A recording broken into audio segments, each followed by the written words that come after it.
It is Friday, July 28th, 2023. This is another edition of Baseball Today. That is my man, Trevor Plouffe, on location in New York City. I am Chris Rose, producer Dan along for the ride as well, and producer BBD on the ones and twos up there at the John Boy Media compound. All right. You ready for an exciting weekend in the big city?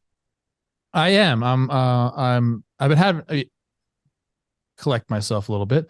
I've been having a great time in New York. We've done all the touristy things so far. I'm going to do possibly the Statue of Liberty today. We went to Lion King last night. I've just been cruising around Times Square with the kids. They love the lights. There were some like ladies that were basically naked, and that was interesting because you don't want to show that to little kids. So I had some questions there. New York, what's up with that? But it's been great. I've had a great time here. Okay, well, let's I know about the naked cowboy, but geez. That's all right. Where do you think Olivia is while you're working? She's hanging the naked. With the naked cowboy? No, she's taken into a museum right now. She's very worldly. Yeah, I'm sure that's what's happening. Yeah. I know people. It's funny. You always mention in the chat or in our YouTube comments, you talk about Shohei too much. I don't give a shit today because he is our tip of the cap after what he did during the doubleheader. First shutout in the show after 7 of them over in Japan. 1 hit shutout in game 1, multi-homer game in game 2. Maybe would have had a shot at a third if he hadn't cramped up afterward. So Shohei, less than 24 hours after you added Giolito and Lopez to your stable, he came out and made a statement in a doubleheader sweep. That was awesome. Incredible. And we talk about the vibes in the clubhouse after, trading for Lucas and Ronaldo and keeping Shohei. Like Shohei brought it upon himself to get the vibes even higher, man. Incredible performance by him. And we were talking about, is that the single best day of baseball ever played? Rick Wise did have a no-hitter and a multi-homer game in 1971. Okay. That's okay. Pretty good. Okay. Nice job. Who is that? Yeah. What'd you say? Rick Wise. He was a solid pitcher in the big leagues, 70s, early 80s. And then he hit in the second game of a doubleheader, or this is in the same game? No, that was all in the same game. So he threw a no-hitter and hit 2 home runs. Nike. Yeah, that's pretty good. Okay. My bad, Rick Wise. Yeah. He was a really, really good hitting pitcher. I think he hit 6 homers that year, maybe had 15, 16 in his career. Good player. Good, really good athlete. So good for you, Shohei. But let's start with the team whose cap I am donning. Uh-oh. The New York Mets. Welcome to the bizarro world because Dave Robertson is on the move for a pair of minor league teenage infielders.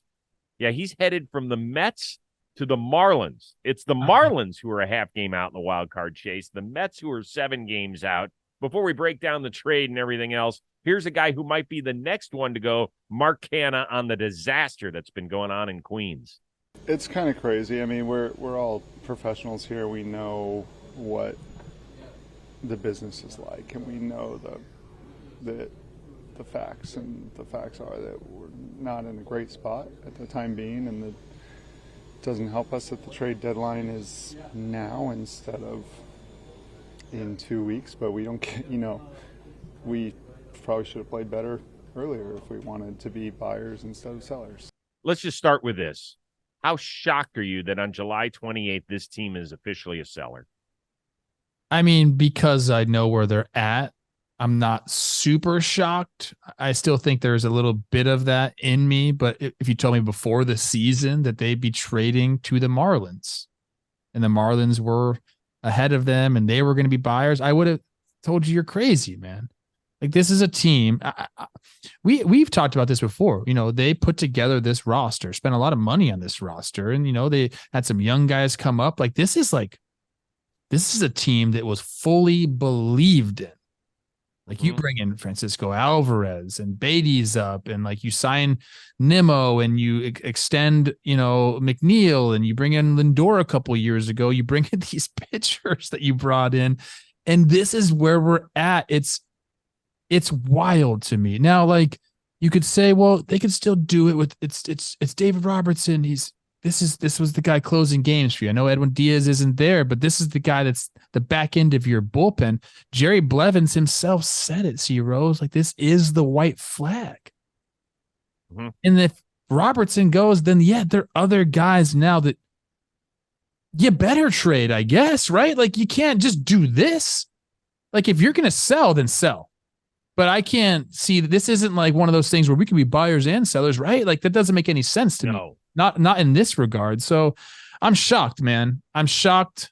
I'm happy for the Marlins on their end. They've had some blown saves as of late. So, you know, they're trying to figure that out. They still need bats, but it's crazy. It's crazy. And I honestly can't believe that they ended up doing this because of what Steve Cohen has said publicly in the media about wanting to win a World Series. And like, they're punting on this year and it's, and like, they're not in contention right now. Not really. So like, I guess I understand it, but it's shocking to me that they actually pulled the trigger. I'm sad and I'm disappointed. I liked it that they built the team the way that they have right now. I know that when Steve Cohen took over, he said, listen, our goal is to be the Dodgers of the East Coast, which means that you can spend, but you also have to draft and develop and make wise, shrewd trades.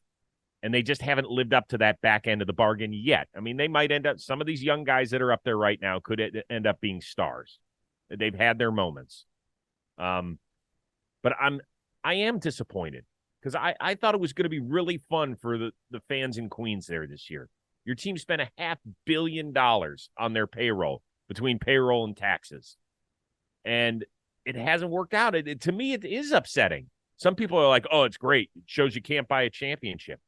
I like it. I would love it if my owner freaking said, here, let's go get the best players.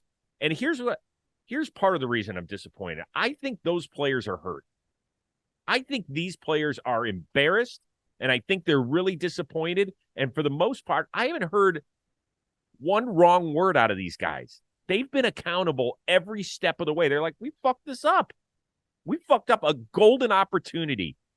We all wish that our bosses believed in us the way that Steve Cohen believes in the New York Mets players. And they've disappointed him, and they've disappointed their fan base. And these aren't shots at them. These are facts. The players will be the first one to tell you that. And that makes me sad because I felt like they did it an okay way. They've had a bunch of homegrown guys that they've rewarded. Pete Alonso hasn't gotten that rich deal, but he was a homegrown guy. McNeil, Nimmo, the pitching staff, they went out and they bought those guys or they traded for them. And that hasn't worked out great. Man, this is a tough watch. And quickly now, I mean, Tommy Pham, you got to trade him. Mark Cannon just mentioned like he could be gone. Pete Alonso. Hey, yes or no? Does Verlander go this weekend or not? I mean, he's got another year. Like there's still pieces here. So I say no unless they get overwhelmed by a package. But at this point, see, Rosie, I don't know. And I think that's an appropriate. I would say answer. this. I think that, remember, he and Scherzer both have no trades. Justin Verlander loves the spotlight. That's not a negative statement. He loves it. He wants to be in October. I understand. He said, listen, I signed with the Mets because I believed in what we're doing, and I still do. That's fine. It wouldn't surprise me if he's having meetings with Billy Epler and Steve Cohen saying, hey, listen, I'll take a trade to the Dodgers. And he might take a trade to Texas. Mark Feinstein's reported that. That one I'm not as in on, but I could see the one in L.A. I could see that if the Dodgers are interested in taking on that type of money. We'll see. Yep, we will see.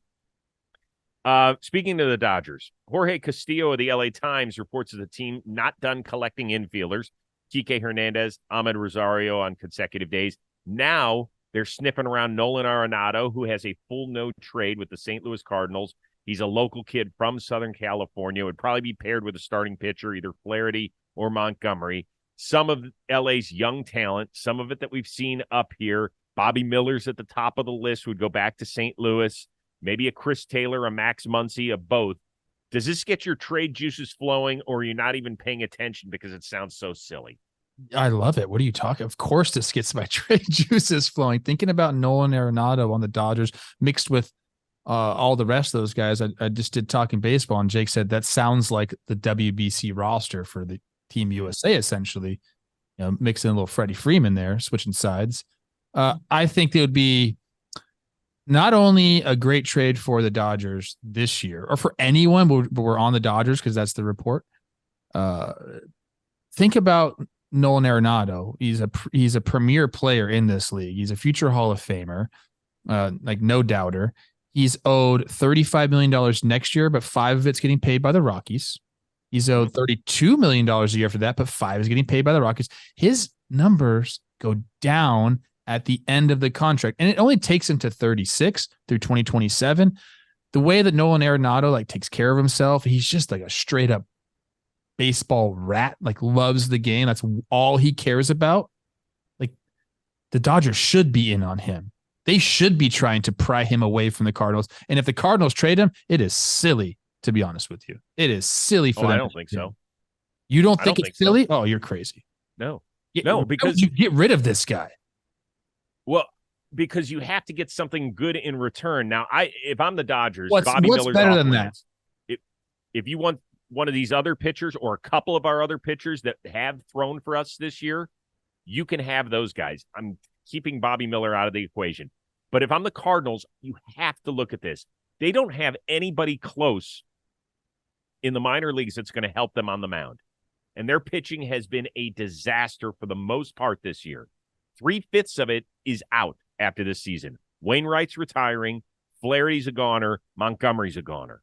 So if you can replenish it with young, controllable pitching, maybe you can be onto something. Because, what are you shaking your head at? They have to fix this pitching rotation. Okay. I just think that you have this guy on, I know on the surface it doesn't look like a team-friendly contract, but dude, he opted into this and we laughed at it after all those guys got $300 million. He's worth so much more than this. So you're talking value. There's value in this contract, especially because there's that extra $5 million that gets kicked out by the Rockies.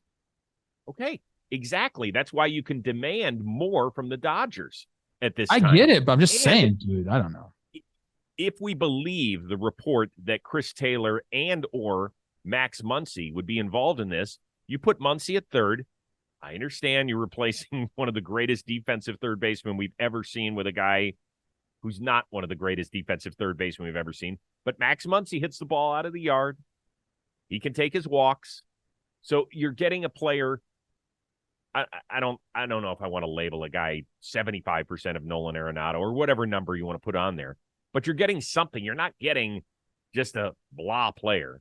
Who's going to be the guy that runs that clubhouse in St. Louis? Because Paul Goldschmidt has one more year. Nolan Arenado, you trade him, then what, dude?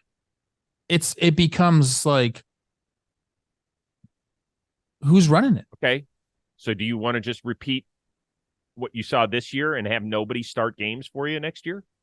Is that what you want to do? I don't want to trade Nolan Arenado to go get pitching. I'd figure a way to get pitching other than trading Nolan Arenado. Good luck. I would trade Paul Goldschmidt faster than I would trade Nolan Arenado. Now, that's a different discussion. I would definitely listen on Goldschmidt this weekend. I absolutely would. I think that he's a game changer for the next year and a half. Sure. I think that lack of a length of a contract makes him very appealing for a lot of teams. And he can change series in a second. But we're not talking about that. We're talking about Arenado. Yes or no, does he get traded? Arenado? Yeah. My heart says no. Okay. I don't think he does either, but man, it would be fun. I love chaos. I want to see it happen. All right. I want to welcome everybody to the world of sports cards reimagined. So whether you're a brand new collector or you have shoe boxes full of cards in your attic, the Sports Card Investor app, it will completely change the way that you buy, sell, and collect. In fact, you can jumpstart your collection by finding the best prices on cards for your favorite players, helping you build a one-of-a-kind collection and save some dough along the way. You easily track the value of your favorite cards, find the best prices with eBay deals, and see which players are on the rise from the palm of your hand. I check my stocks every day on this bad boy. You can do the same in the world of sports card collecting. With an up-to-date sales data of over 2 million cards, you know exactly what your collection is worth and when to buy or sell. This is available for free in Google Play and the App Store. Reimagine how you collect and download the Sports Card Investor app today. How's your collection doing, okay? I found some Ellie De La Cruz rookie cards. Now, if he would step it up a little bit, people don't even know that he's kind of struggling as of late. Found some rookie cards. I got some good ones, man. By the way, Christian Yelich, I just did an interview with him before the show. That'll be out on the Rose Rotation Monday. We talked about the scoreboard operator up there in Milwaukee, basically taunting De La Cruz. Yeah, not good. I bet Yelly did not like that. It was pretty funny, his response. That was pretty good. People don't know Yelly's old school as shit. Yeah, he is. He is an old school, like 30 or 31-year-old. He is old school. He really is. Question. Hey, let's get back to the Cardinals because there was a weird game last night. It got going right in the first inning. Ian Happ on a swing through hit his old teammate Wilson Contreras right in the head, actually caused some bleeding. Contreras tried to stay in the game, couldn't, had to get some stitches in his dome. Happ on the way out gave his old teammate and good friend a big old hug, like, dude, I am sorry that happened. That wasn't good enough for the starting pitcher, Miles Mikolas, who buzzed his tower with one pitch, and then the next one kind of soft-tossed him and hit him in the hip. So here's the way things went down, and I want you to listen to the broadcast on Bally's Midwest. This is the Cardinals broadcast you're going to listen to. And another message sent. They're going to talk it over. They'll issue warnings. They throw him out? Wow, they just threw Mikolas out of the game. You got to be kidding me. Have a little feel for baseball. Have a little feel for the game. I'm sorry. That is absolutely having zero feel. He didn't hit him in the head. He didn't go at him above the shoulders. He caught him right in the hip. Cannot do that. Okay, can you defend Miles Mikolas with his decision, or are you up in arms that the umpires threw him out without warning? There's so much to unpack here, Chris, and people are gonna like. I'm always hesitant to give my takes on all this because there's such different crowds in this baseball world. Well, let's break it down bit by bit here. You go with your first point. Okay, so Ian Happ, he's done that a few times.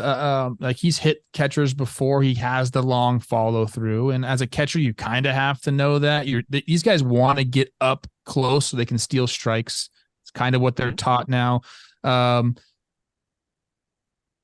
So it's not great that Ian does that. As a hitter, you don't want to do that. And other catchers know the guys that do it. They're not happy with the guys that have the long follow through. So we'll start there. It's not great that Ian does that, but it is his swing and you should know that. So I'm not really faulting Ian here for doing it. I'm just saying that guys are aware of guys that do this and they don't like it. Right. So we'll start there. Now, Mikolas hitting him, I think is stupid. Happ apologizes. They hug it out. I don't think he saw that. I think he was taking Contreras' stuff off the field, didn't see that aspect of it. So he gets back on. And again, I'll tell people this, the old school way of baseball, you want to think it's just ushered out of the game. It's not. There's plenty of people that still abide by those rules. And you can like them or you can not like them. It doesn't matter what you think because you're not in the clubhouse. This still goes on where guys want to protect their teammates. And in certain circumstances, I still believe in that as well. Now, throwing at guys is one way that they do that in the big leagues. You call it policing yourselves, whatever it is. I think this wasn't really the time. And especially if you have to go back in there twice. If you want to send a message, you sent the message, bro, on the first one that you went up and in. You didn't hit him.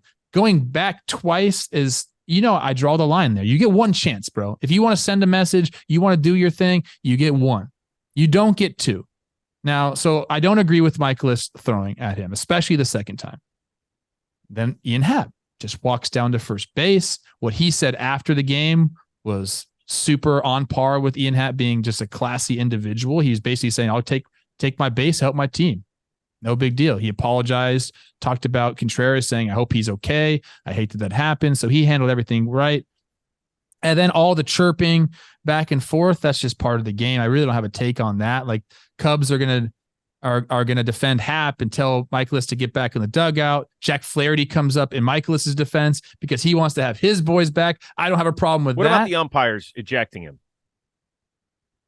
we've seen it in recent days. They're like on a run with this. If they think something's on purpose, they're going to ring you. And clearly it was on purpose when you go back for the second time. So I don't have a problem with them throwing him out because, well, I mean, me personally, like I understand it's Brad Thompson, right? The guy, the announcer for the Cubs or for the Cardinals, former pitcher. So clearly he has that take. I don't know if I would have thrown him out. But that's the way they're umpiring right now. That's the way they've been told to do it. And if there's intent, you can toss them. You can get together and toss them. There clearly was intent. So he gave him a reason to do it. So I'm not like that up in arms about it. But this whole thing was just, it was one of those situations in a game that just unlocks so many different rules and non-rules. And what are we doing? I thought it was fascinating. It was stupid. Let's call it what it was. It was stupid. And Brad Who was Thompson, stupid? Who was stupid? Actually, I'm most embarrassed for the Cardinals broadcast, to be honest with you. Okay. I couldn't believe what I was hearing. I was like, have some feel. Have some. Well, hold on. Maybe you should be talking to your pitcher. Miles Michaelis have some feel. Like that was an accident. You don't have to like it. It was upsetting. And even I'll give Michaelis the benefit of the doubt. If he didn't see Hap hug Contreras, okay, but they're teammates, former teammates. Police. Yeah. It just didn't make any sense to me. Like, what's worse? Intentionally throwing a ball up and in somebody, or an accidental swing where you hit someone? It was an accident. Miles Michaelis then decided, I'm going to throw 90 plus near your head. What? Have some feel, right? Have some feel. It was a fucking accident. It was a mistake. That's where I differ with the broadcast because he did go. He said, "Oh, he did it the right way. Hit him in the hip." Well, the first one was up near his head. The second one was in the hip. Okay, can I ask you this? What if the first pitch had just hit Happen in the butt the way that it did at 85 miles an hour, whatever it was? Would that have taught Ian Happ anything? Like, I'm here to teach you a lesson. What fucking lesson did he teach? Happ isn't going to change his swing. He's been in the show for 7 years. It's not going to teach him anything, but this is right. I'm telling you, it's just part of the game that's still there. And you guess what? It's going to be there in 10 years too, dude. It is. Well, it is the freaking truth. And yeah, I don't agree with it. There's a lot of things that I don't agree with that are just part of it. It's amateurish. And I'll give credit to Miles Michaelis. That man can lie through his teeth. Because if you listen to him afterward, he was like, listen, I'll show you the scouting report. It says to come in and on him. All they have to say. God damn. You did that without cracking a smile. And Miles Michaelis, best show hair mustache combination. I just want to finish it on that because I don't want to say. On a positive note, I like that. Okay. Yeah. I mean, I can disagree with Miles Michaelis, but still respect the look. Pitchers, man. Yankees fans are going to like this look. Agent 99 expected to be back in the lineup tonight in Baltimore after missing 7 weeks. Aaron Judge going to be back in the lineup. We think he's had that bad toe since jamming it into the wall out at Dodger Stadium in early June. So now the question is his return enough to make a good, strong playoff push, or does this team need help? I've asked around the office of our Yankee fans here what they think, and I kind of had the sense already of what I was going to say and just kind of confirmed it. It's with Judge, the Yankees are a different team. There's no doubt about it. So I think that him coming back puts them firmly back in the race. Yes, just him. Now, do they need more? How long we've been talking about the Yankees needing a left fielder instead of parading a bunch of infielders out there? Like, they need a left fielder. They could really use a left fielder. They can use Stanton to get going. They could use DJ LeMahieu to get going. They can use Carlos Rodon to figure it out. Like, there's people in that clubhouse are going to have to improve along with Aaron Judge coming back if they really want to make a true run at this thing. Do I think they can add more to their roster? Sure, 100%. But if Aaron Judge comes back and then Rizzo has now figured it out, hopefully, and then those other guys that I mentioned can up their game a little bit, then there's still enough on that roster for them, yes, to be a playoff contender. Because as bad as we want to make it seem, like Yankee fans, this is like Armageddon for them. They are still 6 games over 500. They're 2.5 back of the wild card. So like they're clearly within striking distance. Getting Judge back is going to be huge for them. There still can be some stuff on the peripheral that can be added. But mainly I think it's guys on the roster improving, and then yes, Judge coming back. Yeah, I don't think they're going to pry Cody Bellinger away from the Cubs. I think they've been on too hot a streak. Are there some other players that could make a difference? I mean, is a Randall Gretsch an improvement? Probably. But I don't think there's a ton of bats out there that are going to make a huge difference. It's as simple as other guys have got to be better. Now, the question I've got is when Aaron Judge enters the lineup, is that like getting your closer back and everybody just feels better because they're more comfortable of the inning and the situation they're pitching at the back end of the bullpen? It's very possible. All I can tell you is, dude is unreal. He should go back into Brian Cashman's office before tonight's game. I know the game's in Baltimore, but you can take the Acela train down. Go do it right now if you're listening, Aaron, and say, I'd like to renegotiate, because I mean way more to this franchise than we thought after last offseason. He still leads. He's missed 7 weeks. He still leads the team in homers, and he still leads the team in WAR. That's impressive. It's insane. Yeah. So he's a difference maker. I do think they're a playoff team with him in the lineup. And in the American League, where I still don't know who the best team is, if things go well with that pitching staff, if Nestor Cortez comes back, if Carlos Rodon gets his shit together, and if Garrett Cole continues to just be Garrett Cole with that bullpen in the playoffs, you never know. Might be enough. We'll see. Could be fun. I'm happy he's back. I am far from a Yankee fan, but I love it when our stars are here. I'm a huge Aaron Judge guy, and he loves returning because he loves feasting on Baltimore pitching, where I believe he has 38 career homers in 93 games. Oof. He will go deep at least twice this weekend.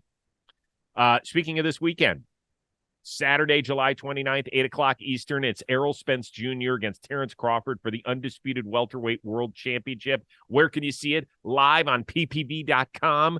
ppv.com, the only streaming platform where boxing fans can participate in a live interactive fan chat hosted by boxing experts. And you know who the boxing expert is for Spence Crawford? That'd be our own old man Dan Canobio, teamed with Chris Algieri and legendary boxing writer Lance Pugmire. They will love your opinions. They love it when you go back and forth. Like if you've been in the chats on our Blitzball or our Ball and Play League, you know how much fun that can be, the give and take. That's what you're going to get for one of the bigger fights that we've seen. ppv.com, the most convenient, most reliable, most engaging way to stream pay-per-view events, and no subscriptions required. Gotta love that. So download ppv.com app to all your favorite devices, which means you can watch on your computer or your phone, or of course stream it up to the big screen TV. Order Spence Crawford on ppv.com right now. Believe me, it is the very best way to watch this fight. You will not want to miss it. Before we get out of here on the podcast and YouTube side of things, congratulations once again to Clayton and Ellen Kershaw with their Clayton Kershaw Ping Pong Challenge. They had it yesterday on an off day at Dodger Stadium. Our boy Miggy Rowe teamed with Mario Lopez. That's kind of cool. I have faced Mario Lopez in this event before. He's actually a pretty solid ping pong player and a good athlete. But of course, the champions, none other than Mookie Betts and Freddie Freeman, because why not? That's incredible. So I ask you this. Who at our office would win an event like this in a ping pong challenge? I would. Really? I'm pretty nice with the paddle. Chris. I would love to be in that event. Clayton Kershaw. I don't know if you know, I'm friends with your buddy Matthew. If you ever want to invite me to your ping pong tourney, you want a little juice, a little bit of competition, I'm your guy. Hold on. What about the two of us teaming up? Why do you have to go? Can you play? Your buddy Matthew, that's an NFL starting quarterback. He's a little fucking busy these days. Because Clayton knows Matthew. I don't know if you know that. Went to high school together. Well, he knows me too. Okay, then can you play? That's all I care about. You got ball skills or what?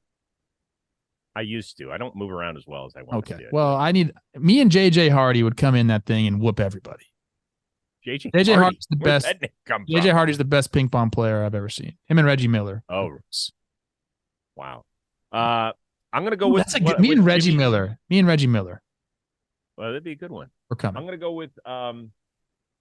with Jimmy's younger brother, Luca. I'm going to go with Luke O'Brien. I think Why?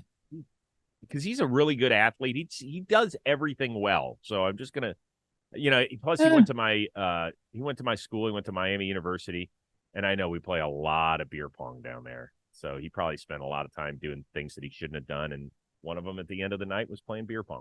We don't need to give Lucas any more shine. Lucas likes Lucas a little bit. You know what I'm saying? Hear you. All right, listen, dude. I like myself. Have a great weekend with your family. You're back at it on Monday, right? Yes, sir. Okay, awesome. Let's hope that there's plenty of big names trading places so we have shit to talk about on Monday. I cannot wait. For our one-of-a-kind producer, Dan Rourke, and our other one-of-a-kind producer, BBD, for helping out in the studio, that is the amazingly talented and Lion King watching Trevor Plouffe. I am Chris Rose. We will see you Monday on Baseball Today.